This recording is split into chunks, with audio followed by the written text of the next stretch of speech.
തൃശ്ശൂർക്ക് കേടിയുള്ള ആരാ പറഞ്ഞത് ഉഷാറല്ലാന്ന്. നമ്മള് വഴി തെറ്റിയ ഒരു സ്ഥലത്തെത്തിട്ട് പുള്ളില്ലേ നമ്മക്ക് വഴി കാണിക്കാൻ വേണ്ടിട്ട് വണ്ടിയായിട്ട് നമ്മളെ മുന്നില് ഇങ്ങനെ തിരിഞ്ഞു നോക്കാം നമ്മളെ ബാക്കിൽ തന്നെ ഉണ്ടോന്ന്. ഭക്ഷണം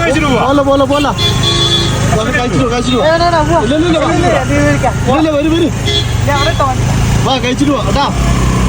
തൃശ്ശൂർ ഭാഗത്ത് നല്ല ഹൈപ്പിനുള്ള കടയാണ് മാമൻ്റെ കട എന്ന് പറഞ്ഞിട്ടാണ് അങ്ങോട്ട് പോയത്. കുറച്ച് നേരം വെയിറ്റ് ചെയ്ത് ഉള്ളിൽ കയറി 3-4 തരം സൈഡും അതേപോലെ തന്നെ ചോറും കറികളൊക്കെ വന്ന് പിന്നെ അതിൻ്റെ കൂടുതൽ തന്നെ കുറച്ച് ഫിഷിൻ്റെ ഒരുപാട് ഐറ്റംസ് ഫിഷ് വന്ന്.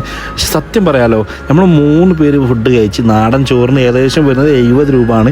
ഫിഷിൻ്റെ ഒരുപാട് ഐറ്റംസ് ഉണ്ട്. പോർക്കുണ്ട്, ചിക്കൻ ഉണ്ട്, താറാവുണ്ട്, ചെമ്മീനുണ്ട്, കൂമ്പുണ്ട്, കല്ലുമ്മക്കായുണ്ട്, കക്കയുണ്ട്, മീനിന്റെ മുട്ടയുണ്ട്, ആടിന്റെ പൊട്ടിന്റെ, ബീഫിന്റെ ലിവറുണ്ട്. ഇതിന്റെ ഉള്ളിൽ പോർക്കാണുള്ളത്. ഏറ്റവും കൂടുതൽ ചെലവാണ് പോർക്കാണ്. സംഭവമാക്കാനൊന്നുമില്ല. ഒരു നോർമൽ തൃശ്ശൂർ ഭാഗത്ത് വരാണെങ്കിൽ മാമന്റെ കടയിൽ ഒരു പ്രാവശ്യം ട്രൈ ചെയ്യാം.